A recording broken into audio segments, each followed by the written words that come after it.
스토리텔링 성경 사도행전 제27장 풍랑과 파선. 소제목입니다. 바울이 로마 황제에게 재판받기 위해 로마로 호송되다. 백부장, 그대는 이 자들을 로마까지 호송토록 하라. 배를 타고 이탈리아까지 항해하는 바울의 로마행 날짜가 구체적으로 결정되었습니다. 그리하여 바울과 몇몇 다른 죄수들이 황제 부대에 소속된 율리오라고 하는 백부장에게 넘겨지게 됩니다. 자, 모두 배에 오르도록 해라. 백부장 율리오의 지휘 아래에서 바울 일행은 아드라 무테노라고 하는 항구 도시에서 온 배를 탔습니다. 이제 로마를 향한 긴 여행이 시작이 된 것입니다. 이때가 주후 60년경 가을입니다. 가이사라에서 바울 일행이 탄 배는 아시아 지방의 해안을 따라 여러 항구를 들러 항해할 예정이었습니다. 바울이 로마로 올라올 때에 이름을 밝히지 않은 사람들이 동행했습니다. 사도행전에 따르게 되면 바울은 혼자서 선교 여행을 다닌 적이 없습니다. 1차 전도 여행 때는 바나바, 2차 전도 여행 때는 실라가 동행했습니다. 3차 전도 여행과 로마 여행 때는 우리라는 일행이 있었습니다. 그 일행 안에는 당연히 사도행전을 기록한 누가가 포함되어 있을 것입니다. 누가는 저자 이름을 숨기는 미덕을 발휘하고 있던 것입니다. 당시 로마로 가는 바울 일행 중에는 데살로니카에서부터 내려온 마케도니아 사람 아리스다고도 있었습니다. 이 사람은 유대교에서 개종한 데살로니카 출신의 유대인으로 에베소의 아데미 여신 숭배자인 데메드리오의 소요 때 바울과 함께 연행되기도 했습니다. 이후로 그는 바울의 동역자가 되어 이번 바울의 로마행에 동행하기로 한 것입니다. 가이사랴를 떠난 다음 날 바울 일행은 팔레스타인 북쪽에 위치한 지중해 연안 지역인 페니키아의 항구 도시 시돈에 닿았습니다. 여기서 백부장 율리오는 바울에게 특별히 친절을 베풀어 바울로 하여금 배에서 내려 친구들을 찾아가 필요한 것들을 공급받을 수 있게 허락해 주었습니다. 자, 모두 배에 올라타도록 하라. 시돈에서 잠시 머문 뒤 로마행이 다시 계속되었습니다. 시돈 항구를 떠난 바울 일행은 맞바람을 만났습니다. 그래서 항로를 벗어나 키프로스 섬을 바람막이 삼아 그 섬의 해안을 끼고 항해를 계속했습니다. 그렇게 바울 일행은 소아시아의 길리기아 지방과 밤빌리아 지방의 앞바다를 가로질러 계속 앞으로 항해하여 루기아 지방의 무라항에 닿았습니다. 자, 모두 저기 보이는 큰 배에 옮겨 타도록 해라. 무라 항구에서 백부장 율리오는 이탈리아로 가는 알렉산드리아 배를 만나자 바울 일행을 그 배에 옮겨 태웠습니다. 알렉산드리아 배는 이집트의 알렉산드리아 항구에서 곡물을 싣고 로마로 항해하던 무역선인데 때에 무라 항구에 정박하고 있었습니다. 당시 이집트의 곡창지대인 나일 삼각주 지방에서 생산한 곡물을 로마로 실어 나르기 위해서 큰 무역선들의 왕래가 잦았습니다. 바울 일행은 무라 항구에 정박해 있던 이 무역선들 가운데 하나를 얻어 타게 된 것입니다. 마침내 알렉산드리아 배가 무라 항구를 떠났습니다. 그 배는 여러 날 동안 아주 느리게 항해하여 간신히 니도 앞바다까지 이르게 됩니다. 그러나 거기서 심한 바람 때문에 앞으로 더 나아가지 못하고 크레타 섬을 바람막이 삼아 살모네 쪽으로 돌아서 항해를 하게 됩니다. 그렇게 크레타 남쪽 해안을 따라 힘들게 천천히 항해하여 라세아 성읍에서 그리 멀지 않은 아름다운 항구 곧 미양이라는 곳에 이르게 됩니다. 바울 일행은 미양에서 여러 날을 머물게 됩니다. 금식하는 절기가 이미 지났으므로 지중해를 항해하기에는 위태로운 시기였기 때문입니다. 금식하는 절기란 유대 종교력으로는 티스리월, 7월, 10일에 지켜졌던 속죄일의 금식을 가리킵니다. 오늘날 태양력으로 계산하게 되면 9월 중순쯤에서 10월 중순쯤 사이에 해당합니다. 이 시기가 지나게 되면 지중해 항해가 위험했습니다. 지중해에는 겨울에 자주 불어닥치는 해상폭풍으로 인해서 11월 중순부터 다음해 3월 초순까지는 모든 항해를 폐쇄했습니다. 그리고 9월 중순경부터는 항해 경고를 발하여 날씨를 주의 깊게 살펴야 했습니다. 따라서 이 시기에 출항한다면 위험을 감수해야 했습니다. 이런 사정을 알고서 바울이 사람들에게 말합니다. 여러분, 이대로 항해를 계속했다가는 분명히 큰 재난을 당하게 될 것이요. 배와 화물뿐만 아니라 우리의 목숨까지도 위태로울 것입니다. 그러니 출항하지 말고 이곳 미양에서 겨울을 나는 것이 좋을 듯 싶습니다. 하지만 선장과 선주는 바울의 견해를 묵살하고 자신들의 견해를 내세웠습니다. 안 됩니다. 항해를 계속해야 됩니다. 날이 더 추워지기 전에 한시라도 바삐 이곳을 얼른 떠나야 됩니다. 선장은 배의 총지휘관이고 선주는 배와 화물의 주인입니다. 이들은 항해의 위험보다는 개인의 이익을 먼저 생각했기 때문에 겨울 항해를 고집했습니다. 이를 어쩌지? 아무래도 항해에 관한 한 선장과 선주의 경험이 많겠지? 백부장 율리오는 잠시 고민하다가 선장과 선주의 경험에 따르기로 결정했습니다. 백부장도 자신의 임무를 빨리 마치기를 바랬기 때문입니다. 게다가 미양은 겨울을 나기에 적합하지 않다라고 판단했습니다. 그 항구는 크레타 섬의 중간쯤에 위치한 남해안의 자그마한 만으로 많은 사람들이 묵을 만한 숙소가 부족했고 잠시 바람을 피할 수는 있어도 겨울철에 거센 폭풍을 견디기에는 적합하지 않았기 때문입니다. 모두 배에 올라타라! 이곳을 떠난다! 백부장과 선장과 선주는 미양을 떠나기로 결정하고 배를 움직였습니다. 이때 선원들 대부분은 베닉스 항구까지 가서 거기에서 겨울을 나자고 주장했습니다. 베닉스는 미양에서 북서쪽으로 65km 정도 떨어진 곳에 위치한 크레타 섬에 있는 항구로 다른 곳은 막혔고 서쪽과 서북쪽만 튀어 있어 겨울을 나기에 적합한 곳이었습니다. 소제목입니다. 바울이 탄 배가 지중해에서 유라굴로 태풍을 만나다. 보라, 때마침 남풍이 순하게 불어오고 있지 않은가? 출항하기 아주 좋은 날씨다. 바다의 신이 우릴 돕고 있어. 미양을 떠나는 날 때마침 남풍이 순하게 불어와 항해하기에 좋은 날씨로 보였습니다. 지중해 항해에서 남풍은 북서쪽으로 항해하는 배에게 최적의 순풍이었습니다. 백부장과 선장과 선주는 자기들의 결정이 옳았다고 생각하며 흐뭇한 미소를 지었고 선원들 역시 자신들의 바람대로 모든 게 잘 되었다고 생각하고는 베닉스를 향해서 항해하기 시작했습니다. 그런데 출항한 지 얼마 지나지 않아 남풍이 갑자기 그치고 바람의 방향이 바뀌면서 점차 강해지기 시작했습니다. 그러자 선장, 선주, 선원들은 뭔가 모를 강력한 불안감에 휩싸이기 시작했습니다. 경험으로 비춰볼 때 그 바람은 그냥 단순한 강풍이 아니었습니다. 선원들이 가장 두려워하는 유라굴로 이 태풍이 갑자기 불어닥친 것입니다. 그 유라굴로 태풍은 바울 일행이 탄 배를 지중해 한가운데로 몰고 갔습니다. 유라굴로, 이 말은 라틴어 동풍과 북풍의 합성어로 북동풍이라고 하는 의미를 가지고 있습니다. 순조롭게 불던 남풍이 크레타 섬의 중앙에 우뚝 솟아있는 해발 2100m 높이의 이다 산맥에 부딪히게 되면 두 반대의 기류의 충돌로 인해서 강력한 북동풍, 유라굴로죠. 이것으로 돌변하게 된다라고 하는 것입니다. 바울의 말을 들었어야 했는데 거세게 불어닥치는 태풍 앞에서 선장과 선원들은 속수무책이었습니다. 배는 태풍에 휘말려 도저히 방향을 잡고 제대로 나아갈 수가 없었습니다. 태풍이 부는 대로 배를 맡겨둘 수밖에 없었습니다. 이 순간 배에 탄 사람들은 바울의 경고를 듣지 않은 것을 후회하고 있었습니다. 자, 모두 힘을 합해 거룻배를 끌어올려라! 힘을 내라! 힘을 내! 선장과 선주는 고래고래 소리치며 선원들과 배에 탄 사람들을 독려했습니다.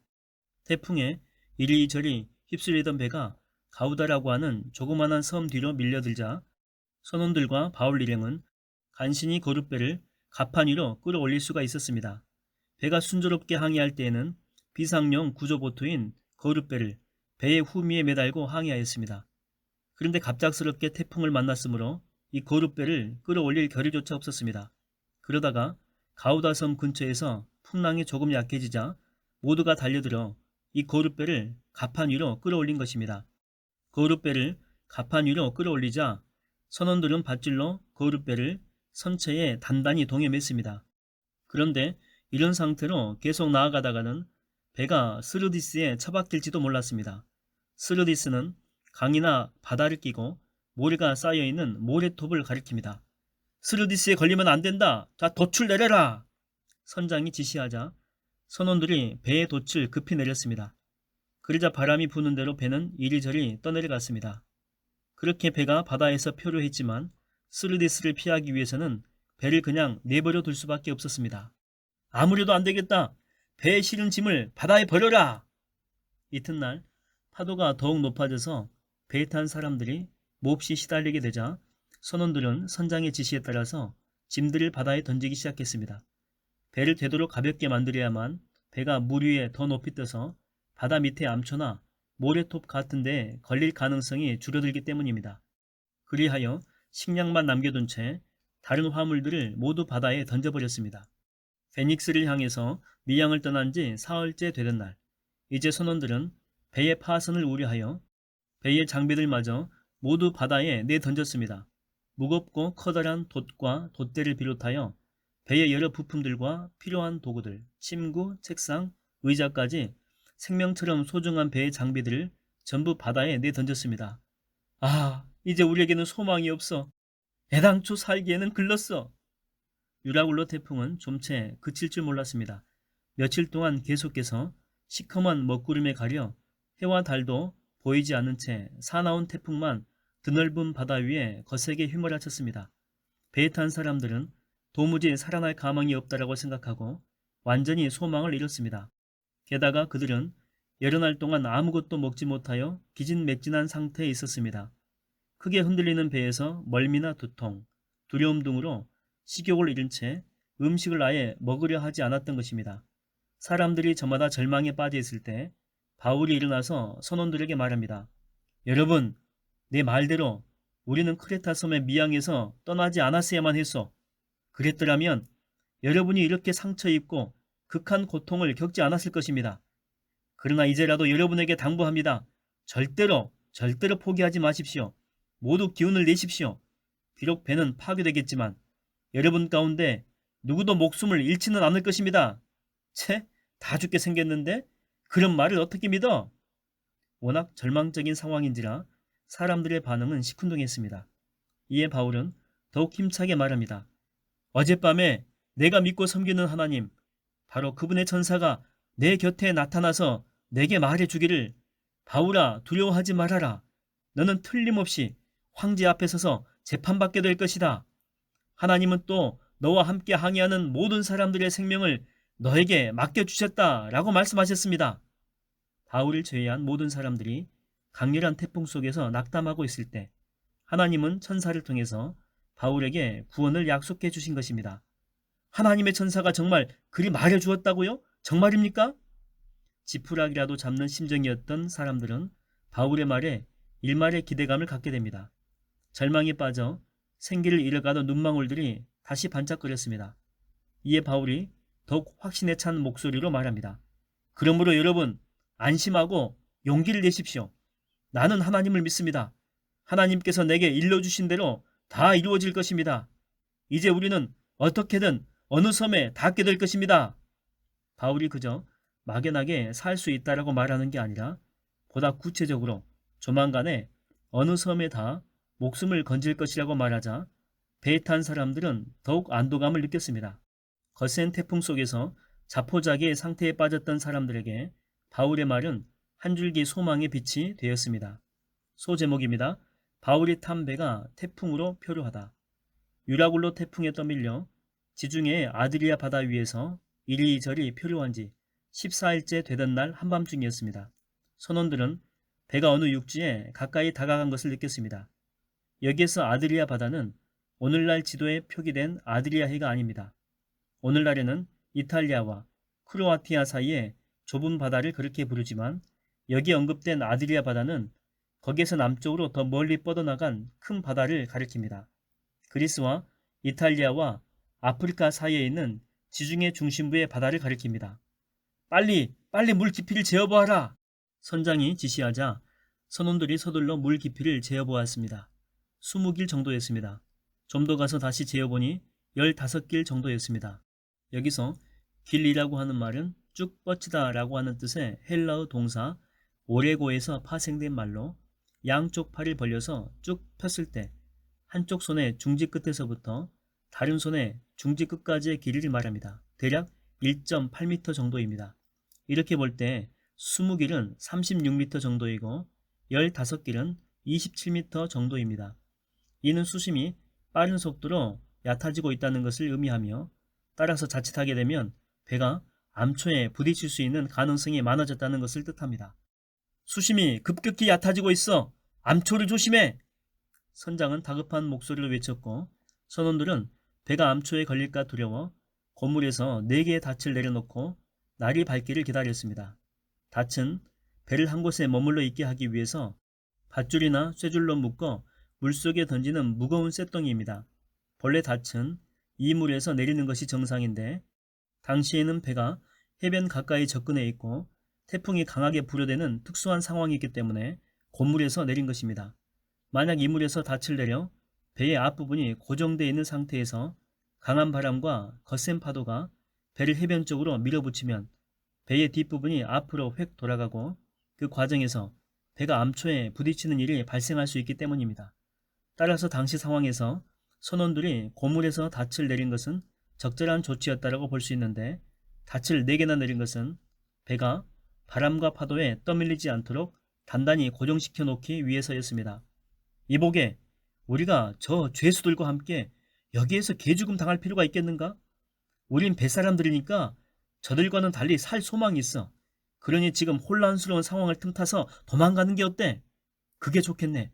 어차피 2판 4판이니 어쩌면 지금이 우리에게는 좋은 기회가 아닌가? 바울의 말을 믿지 못한 몇몇 선원들이 자기들의 목숨만 건질 요량으로 이기적인 행동을 하기로 계획하였습니다. 그들은 닻을 내려는 과정에서 배를 버려둔 채 고룻배를 타고 도망치려고 배의 앞부분에서 닻을 내리는 척하면서 고룻배를 풀어내렸습니다. 아니, 지금 저들이 무슨 짓을? 거룻배를 몰래 풀어내리려고 하는 몇몇 선원들의 이기적인 행동을 바울이 알아차린 것입니다. 그래서 바울이 백부장과 군사들에게 급히 말합니다. 보시오, 지금 저 선원들이 거룻배를 타고 도망쳐버리면 당신들은 구조되지 못할 것입니다. 선원들이 도망가지 못하도록 해야 합니다. 무엇이? 여봐라, 너희는 당장 가서 거룻줄을 끊어버리도록 하라. 백부장이 명령하자 군사들이 거룻배를 묶고 있던 거룻줄을 끊어서 거룻배를 바다에 떨어뜨렸습니다. 거룻줄은 거룻배를 매단 줄입니다. 거룻줄을 끊었다라고 하는 것은 생명이 달린 구명보트를 포기했다라고 하는 것을 뜻합니다. 백부장이 이런 조치를 취한 것은 배를 다룰 줄 아는 사공들을 잃는 것보다 차라리 구명보트를 포기하는 것이 낫다라고 판단했기 때문입니다.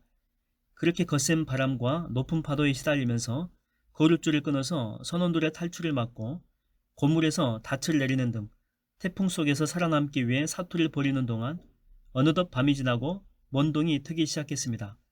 바울은 밤새 녹초가 된 사람들을 위로하고 격려하면서 여러 사람들에게 음식을 먹으라고 권합니다. 여러분은 태풍을 만나 긴장 속에서 마음을 졸이느라 음식을 제대로 입에 대지 않은 지가 열 나흘이나 됩니다. 하지만 이제는 음식을 좀 드시도록 하십시오. 그래야 기운을 차리고 살아남을 수가 있습니다. 두려워하지 말고 안심하십시오. 여러분 가운데 어느 누구도 머리카락 하나라도 잃지 않게 될 것입니다. 바울은 빵을 들어 모든 사람들 앞에서 하나님께 감사 기도를 드린 다음에 빵을 떼어 먹기 시작했습니다. 그런 모습을 보고 다른 사람들도 일어나서 용기를 내어 음식을 먹기 시작했습니다.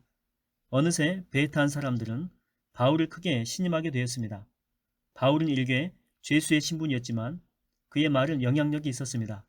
예루살렘과 가이사랴 법정에서 보여준 바울의 모습은 여느 죄수들의 모습과는 달리 힘과 가마력이 있었고 태풍 속에서도 자신이 믿는 신을 굳게 의지하면서 다른 사람들에게까지 위로와 용기를 북돋워주는 그의 태도가 그를 신실한 사람으로 보이게 만들었기 때문입니다. 또한 크레타 섬의 미항에서 항해를 만류한 바울의 충고까지 딱 맞아떨어지자 항해를 할수록 배에 탄 사람들은 바울을 더욱 신임하게 이르게 된 것입니다. 당시 배에 탄 사람들은 바울을 포함하여 모두 276명이었습니다. 바울의 권고에 따라 모두가 배부르게 음식을 먹고 나자 선원들은 다시 힘을 내어 움직이기 시작했습니다. 그들은 배의 무게를 최대한 줄이기 위해서 실었던 곡물마저 전부 바다에 내던졌습니다. 소제목입니다. 바울이 탄 배가 모래톱에 걸려 파선하다. 아, 저기 봐, 저기 항만이 있다. 자, 저곳에 배를 대자. 어느새 날이 완전히 밝자 가까이 있는 육지가 어느 땅인지는 알 수 없었지만 모래사장에 있는 항만이 보였습니다.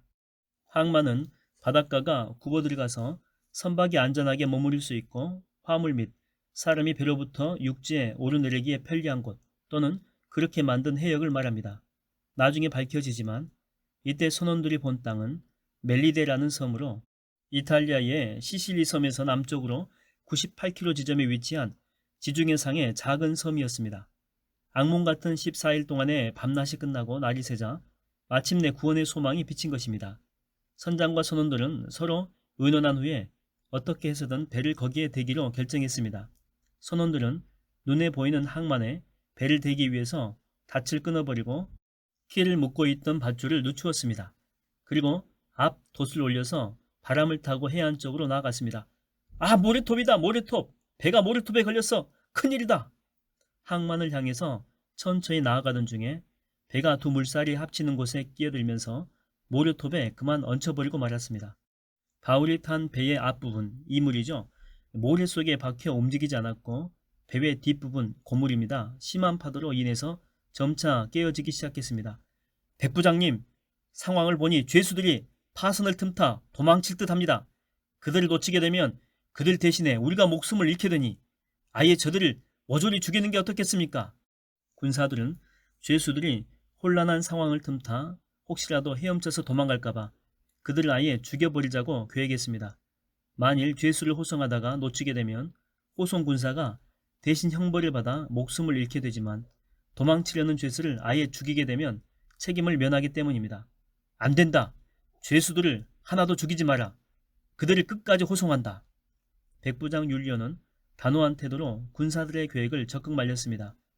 그리 명한 것은 무엇보다 바울을 꼭 살리고 싶었기 때문입니다.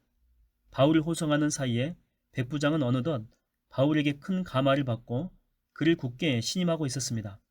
군사들의 계획을 말린 후 백부장은 헤엄칠 수 있는 사람들은 먼저 바다에 뛰어내려 무트로 헤엄쳐 올라가라고 명령했습니다. 헤엄칠 수 있는 사람은 무엇이라도 붙잡고 무트로 올라가라! 백부장 율리오의 명령에 따라 헤엄칠 수 있는 사람은 바다에 뛰어들어 헤엄쳐서 무트로 올라갔고 헤엄칠 수 없는 사람은 널빤지나 부서진 배의 조각을 붙잡고 무트로 올라갔습니다.